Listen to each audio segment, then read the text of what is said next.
En Occident, certaines jeunes filles ont pour habitude de préparer une layette pour le bébé, qu'elles espèrent avoir un jour.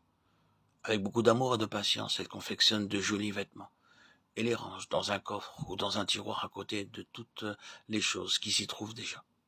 De la même façon, le Seigneur Jésus-Christ, notre Sauveur, a commencé à penser à nous et à préparer pour nous de nombreuses bénédictions, bien avant notre naissance et même avant que nous n'ayons été conçus. Il a désiré nous accorder tout ce qu'il possède, tellement son amour est grand. Dans Jérémie 31:3, il dit « Je t'ai aimé d'un amour éternel ». Son amour va au-delà de notre compréhension humaine.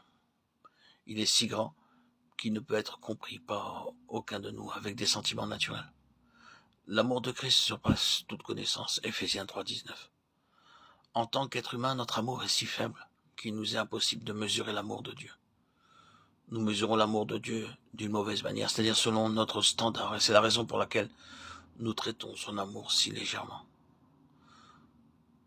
Nous avons entendu dire que la reine Victoria se déguisait quelquefois pour aller visiter ses sujets.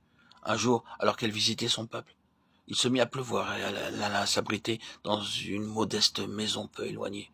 Comme la pluie ne s'arrêtait pas, elle demanda à la maîtresse de maison de lui prêter un parapluie, lui promettant de le rapporter elle-même, sinon quelqu'un d'autre le ferait à sa place. La maîtresse de maison avait 2 parapluies, l'un était très usagé et l'autre était tout neuf. N'ayant pas reconnu la reine à cause de son déguisement, elle lui donna le vieux parapluie en lui disant « C'est tout ce que je peux vous donner ». La reine la remercia et s'en alla. Le jour suivant, le carrosse royal s'engagea dans cette rue et s'arrêta devant cette même maison. Un homme se dirigea vers la maîtresse de maison et lui tendit un paquet et une lettre lui disant que c'était de la part de la reine. Dans cette lettre, la reine la remerciait de lui avoir prêté le parapluie et elle ajoutait qu'elle lui en offrait un tout neuf en retour. La dame en question devint toute triste. « Je n'aurais jamais imaginé que ce pouvait être la reine, dit-elle. Si je l'avais su, je lui aurais donné le parapluie tout neuf. » Nous ressemblons à cette personne de notre comportement à l'égard du Seigneur Jésus.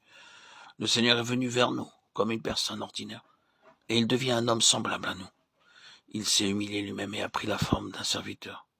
Personne n'a reconnu sa majesté cependant. Il est le roi des rois et le Seigneur des seigneurs.